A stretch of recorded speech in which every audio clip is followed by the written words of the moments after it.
A su hijo: oye mamá, como quedó de rico este sancocho, ahorita que los sugieres están haciendo el sancocho. Oiga, pero gracias por ese esfuerzo, porque invirtieron tiempo, ¿cierto? Cocinar sí que necesita de tiempo, de esfuerzo, de levantarse a veces más temprano, mientras que los demás descansan, duermen. Entonces digámonos cumplidos, digámonos cosas bonitas, eso nos llena el corazón, amén. Que entre nosotros como cristianos aprendamos eso, a poder decirnos cumplidos, palabras bonitas, palabras que llenen nuestros corazones, amén. Que un padre le diga a su hijo: de verdad te esforzaste, estás estudiando, estás haciendo las cosas bien. Y no solo regaños, y no solo críticas, amén. Ahora, más con nuestro Dios. Nosotros queremos agradar a Dios, digámosle palabras bonitas, digámosles palabras preciosas, digámosle, expresémosle esa alabanza.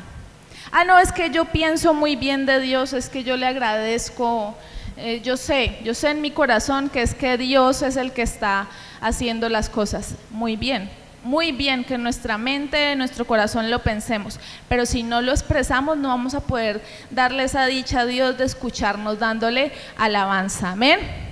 Es como lo que les decía, si el esposo dice: ah, no, es que yo sé que mi esposa es linda, yo la veo y claro, ella es bonita, está muy bien arreglada, pero si no se lo dice, ¿cómo ella lo va a poder sentir? ¿Cómo ella se va a poder dar cuenta? ¿Verdad? Entonces esa es la primera enseñanza.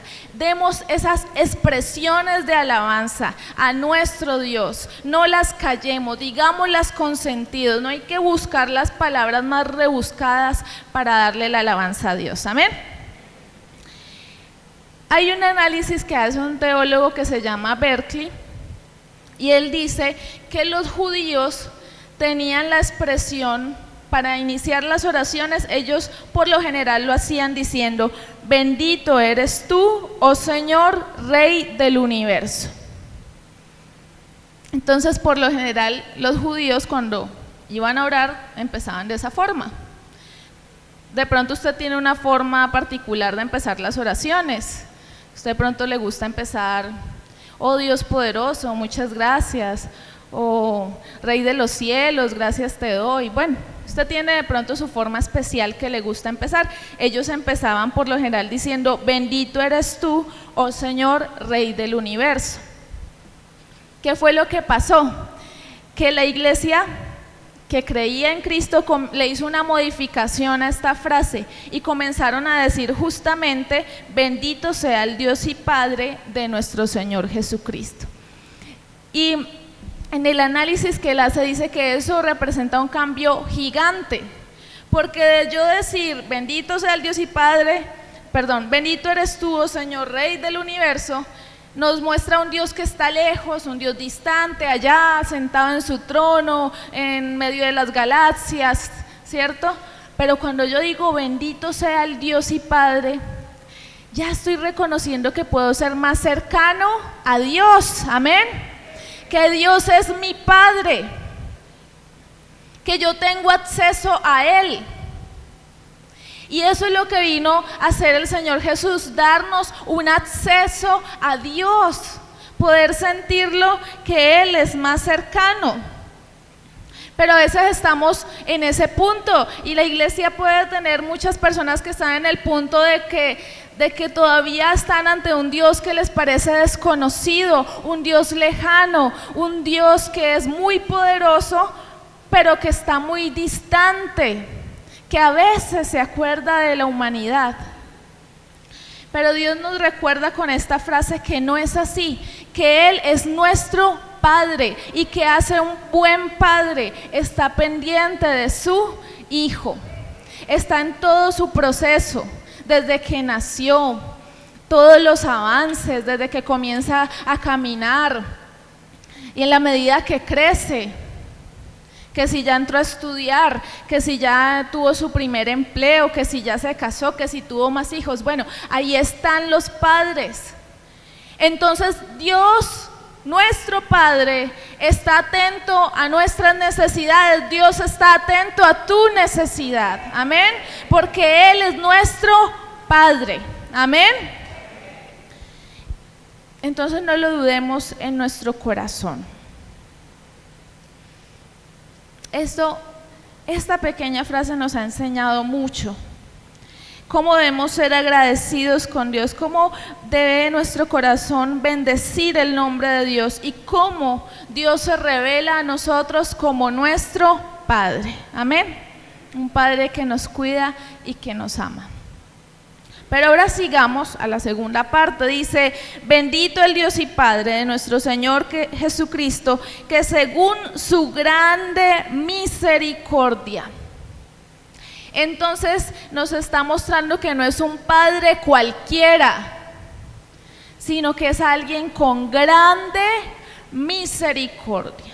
No se trata de un padre maltratador, no se trata de un padre cruel, de un padre frío, que nos quiere tener a nosotros esclavizados, que nos quiere tener a nosotros llenos de prohibiciones, sino se trata de alguien, de un Padre sensible, que tiene misericordia, que se compadece, que cuando ve nuestras aflicciones es capaz de dolerse en su corazón y hacer algo por nosotros. Amén. Entonces, esta es una característica de Dios que nos enseña mucho, porque no dice: bendito el Dios y Padre de nuestro Señor Jesucristo, que por la gran lástima que nos tiene. Así no dice la Biblia, ¿cierto que no? Dice: por su grande misericordia. Y hay una diferencia entre la misericordia y la lástima. Muchos de nosotros llegamos hasta el punto de la lástima, ¿verdad? De compadecernos a veces de las dificultades de los otros, pero de no hacer nada. ¿Cierto? Es lo que pasa generalmente. Ay, no, en las noticias. Ay, pobrecitos, como hubo un desastre natural. Las personas se quedaron sin casa, no tienen qué comer. El gobierno va a ir a darles algo. Entonces llegamos solo hasta la lástima, ¿cierto? Nos compadecemos, decimos qué triste, pero hasta ahí, ¿verdad? Pero Dios va más allá de eso. Imagínese usted a Dios. Ay, no, qué triste. Sí, allá está el mundo, esa es la tierra. Ay, cómo pasan de dificultades, todos condenados para el infierno. Qué lástima, qué triste. Pero Dios fue más allá de eso. Él dijo: la humanidad tiene un serio problema. Va a una condenación eterna, tomaron malas decisiones, están sometidos al pecado, pero voy a darles una oportunidad de salvación, voy a darles una esperanza. Amén.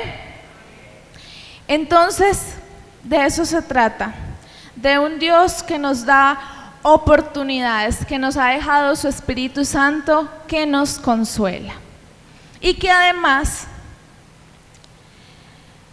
nos perdona, y eso hace parte de su misericordia, y por eso vamos a ir a leer ahí cerquita, Primera de Juan, capítulo 1, versículo 9.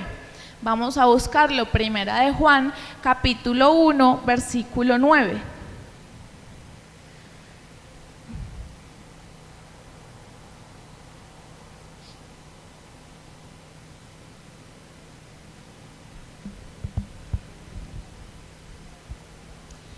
¿Y qué dice? Dice: si confesamos nuestros pecados, Él es fiel y justo para perdonar nuestros pecados y limpiarnos de toda maldad. Amén. Me acuerdo que les hablaba el otro domingo sobre la naturaleza pecaminosa y cómo a veces podríamos comparar a la persona que no ha conocido a Dios como un cerdito que se revuelca en su pecado, en su lodo. y que lo disfruta porque es su naturaleza. Pero que Dios hace una obra en nosotros de sacarnos de esa naturaleza y que Él nos limpia. Y mire lo que dice la palabra, que si nosotros venimos ante Él y confesamos nuestros pecados, Él es fiel y justo y Él perdona nuestros pecados y nos limpia de toda maldad. No solo de algunas cosas. Ay, no, es que solo Dios se compadece de las mentiras, entonces cuando yo digo una mentira, pues yo sé que Él me perdona. Es que Dios solo se compadece de la envidia, entonces Dios me limpia de la envidia y me ayuda en esa área. No, Él nos ayuda en todas las áreas. Si usted ha venido el día de hoy pensando que su pecado es muy grande, que está cargando con una culpa y que no va a poder salir de ello, Dios nos está mostrando que no importa, que Él limpia todo pecado. Amén. Que ni que usted lo piense muy grande, o si usted piensa que es algo muy chiquitico, ay, que insignificante, yo no necesito el perdón de Dios. Sí lo necesitamos, y lo necesitamos en todas las áreas en las que fallamos, y Dios es capaz de darnos ese perdón. Amén. La Biblia dice que Él tiene grande misericordia. No es la pequeña misericordia, es grande. Dios es grandemente sensible a nuestras necesidades y a nuestras fallas, y Él nos quiere limpiar y Él nos quiere ayudar. Amén. Entonces aprendamos de este atributo de Dios, de su misericordia, y entonces nosotros también seamos misericordiosos. Amén.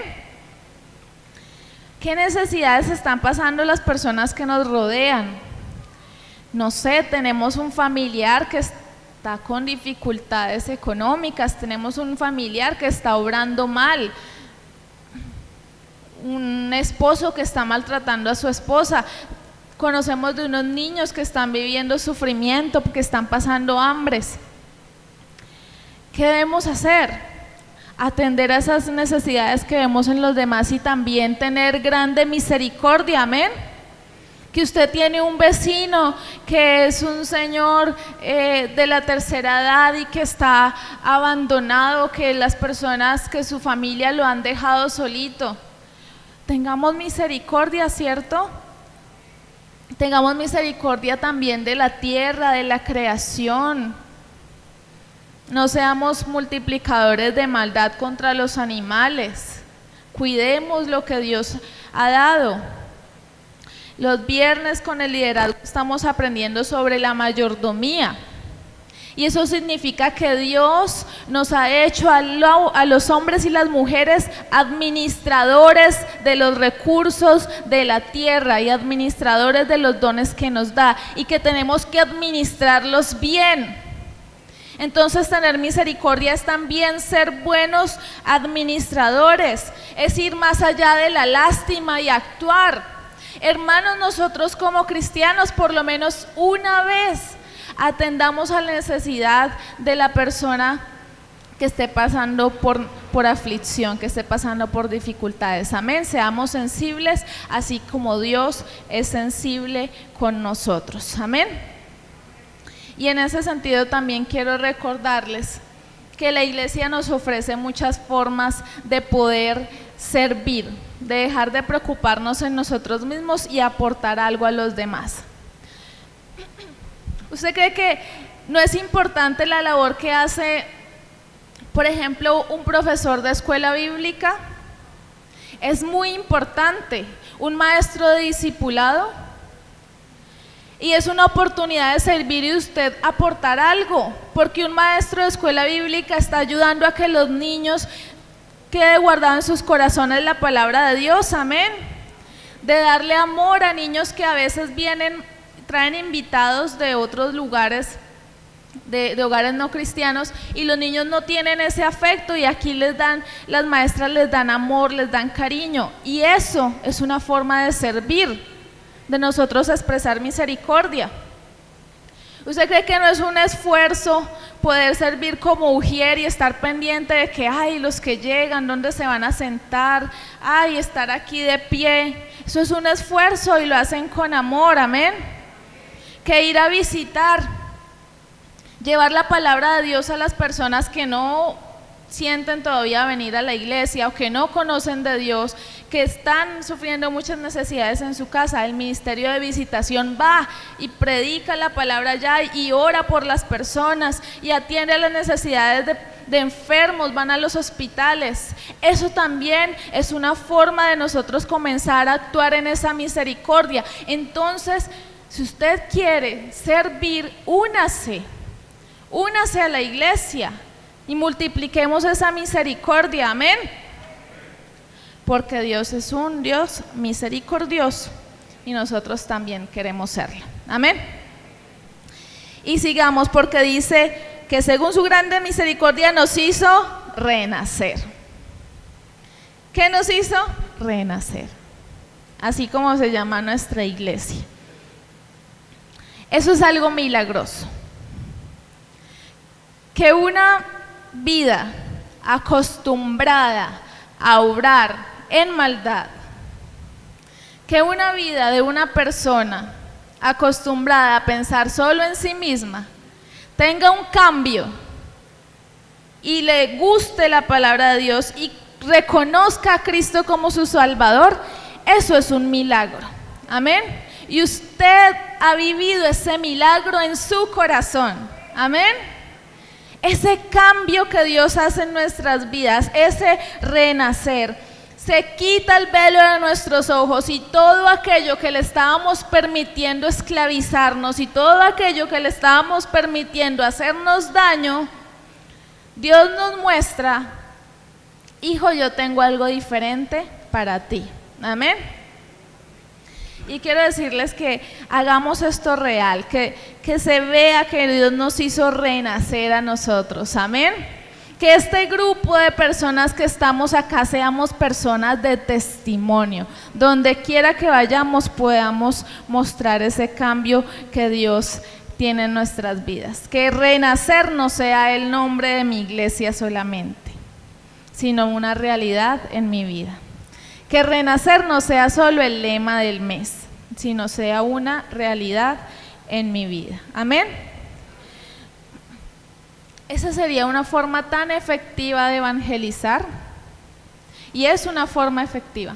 Y yo creo que es la forma en la que muchos lo están haciendo. Tal vez muchos de ustedes no se han unido al grupo de evangelismo de nuestra iglesia, pero con su vida están mostrándole a otros que Dios cambia, que Dios transforma, que Dios da una opción, amén. Entonces no desistamos en ese caminar, no desistamos en ser personas diferentes que no solo escuchan los principios bíblicos, que no solo predican los principios bíblicos, sino que los aplican, amén. Y de una vez dice aquí que Dios nos hizo renacer, pero para una esperanza viva. Yo creo que esta es la palabra clave. Esta es la palabra clave que iba dirigida a los cristianos perseguidos. Porque Pedro les estaba diciendo que todo tenía un sentido, que el cambio que había en sus vidas era para algo. Porque Dios quería darnos esperanza, amén. ¿Usted ha perdido la esperanza? ¿Siente que ya no debe luchar, que nada tiene sentido? Tenga muy claro que la vida que Dios nos da es para que tengamos esa esperanza, amén. Y con la esperanza es que nosotros sepamos que Dios nos da la victoria. Porque ¿qué lleva a una persona sin esperanza? ¿Qué tiene? Pesimismo, ¿cierto? Es que todo va mal, no hay buen futuro, todo va de mal en peor, ¿cierto? Y así comienza uno a perder la esperanza y a volverse pesimista, a esperar lo peor. Pero Dios nos muestra que podemos esperar lo mejor. Amén. Que podemos obtener la victoria. Sí, es una esperanza de que no vamos a vivir una vida de derrota. Ay, nunca voy a lograr nada, nunca voy a poder vencer este pecado, nunca voy a poder crecer espiritualmente, siempre me voy a quedar estancado, nunca voy a poder tener un mejor hogar. Porque eso es lo que nos quiere dominar, el pesimismo. Eso nos ha enseñado, no sé, nuestro país también. Nada va a mejorar. El pasado era mejor, el futuro que viene será más difícil. Pero hermanos, no nos dejemos llevar por estos pensamientos. Claro, cada época trae dificultades, pero tengamos esperanza. Amén. Tengamos esperanza. Si fueron capaces de tener esperanza estos cristianos perseguidos en una realidad tan dura, nosotros también podemos tomar esta palabra y fortalecernos. Amén. Tenemos esperanza sobre nuestras propias batallas, sobre el pecado. Tenemos esperanza sobre cualquier circunstancia que estemos viviendo. Amén. Tendremos esperanza para poder dirigirnos a Dios en todo momento, para saber que Él nos limpia. Tendremos esperanza sobre nuestro destino eterno. Amén. La esperanza mantiene a raya el temor. Si usted acoge la esperanza que Dios le quiere dar, esa confianza de que Él tiene el control de todas las cosas, el temor no tiene por qué invadir nuestras vidas. El temor no tiene por qué invadir sus pensamientos. Amén. Que qué será del día de mañana, que qué va a pasar con nuestro país, que para dónde vamos, que para dónde va mi economía, que para dónde va mi salud, qué va a pasar en este mundo, la contaminación y bueno, todas las cosas malas que vivimos. Eso no nos va a atemorizar y no nos va a poner en preocupación, porque tenemos confianza en que Él tiene el control de todas las cosas. Amén. Entonces somos un pueblo lleno de una esperanza viva. Amén. Una esperanza viva, o sea que podemos confiar de que Dios quiere lo mejor para nosotros en nuestra vida terrenal, que Él nos da un propósito, que Él nos va a ayudar, que Él nos va a fortalecer, pero sobre todo que Él también nos lleva a una vida eterna bendecida. Amén. A veces no queremos pensar en la muerte, no queremos pensar en que vamos para allá, que vamos a pasar al destino eterno, pero recordémoslo y sobre todo sepamos que es algo precioso, porque mire lo que dice aquí. Dice que Dios nos hizo renacer para una esperanza viva por la resurrección de Jesucristo de los muertos.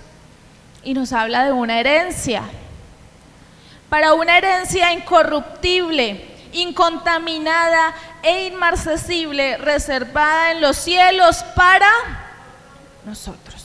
Diga, para mí. ¿Cuántos quieren ser salvos? Amén. Todos queremos llegar a ese destino en el que sabemos que podremos estar con Dios eternamente. Amén. Y recordemos la promesa que Dios nos hace. Él nos habla de una herencia. Dice que es incorruptible, incontaminada e inmarcesible. Amén. Incorruptible, pues que no tendrá corrupción. Oiga, qué precioso. Parece increíble, ¿cierto? Un lugar sin corrupción, un lugar que no es atacado por la contaminación de la maldad y del amor a sí mismo de las personas, y el amor a la riqueza y a la avaricia. Un lugar que además no se va a dañar, que no se va que no va a perecer. Es una promesa preciosa. Amén.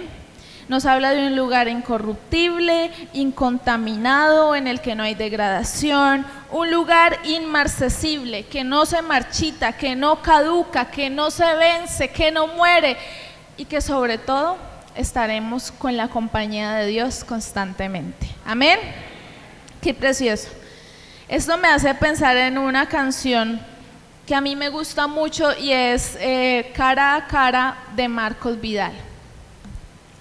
Dice que él muestra en esa canción cómo él llega ante la presencia de Jesús y puede estar a sus pies.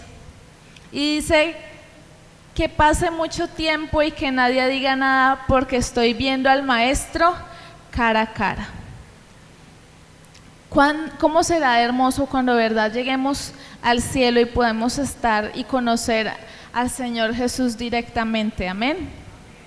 Y podamos tener esa revelación de Dios y estar acompañados de Él. Que el día de hoy también encontremos consuelo si usted ha tenido el fallecimiento de una persona cercana, saber que hay una eternidad con Dios y que Él estará allí, es un lugar de paz y es una herencia que Dios tiene para nosotros. Amén. Esa es la esperanza que Dios nos da. Esa es la herencia que Dios nos tiene. Una herencia que cuando nos hablan de herencia nosotros de una vez pensamos, ay, ojalá yo me ganara el dinero de una herencia, pero la herencia que Dios nos promete va más allá de lo temporal, va más allá de lo que vivimos, que es en esta tierra, pues el tener es tan grande, es tan deseado, pero Dios va en contra de ese pensamiento y nos ofrece algo que parece locura, ¿verdad? Ay, no, pues unas personas esperanzadas en que cuando se mueran van a tener una realidad distinta. Eso es lo que nos prometió Dios, una herencia incorruptible, incontaminada e inmarcesible. Una herencia que yo quiero. ¿Usted la quiere? Amén. Entonces les animo a que sigamos en el camino de Dios. Amén. Les animo a que sigamos creciendo espiritualmente. Les animo a que seamos esta iglesia renacida. Amén.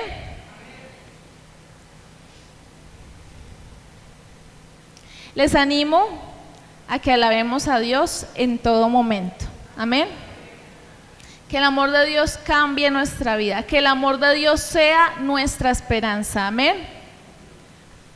Y que tengamos siempre presente nuestro destino celestial. Cualquier situación que estemos viviendo en estos momentos es temporal. Amén. Todo pasa.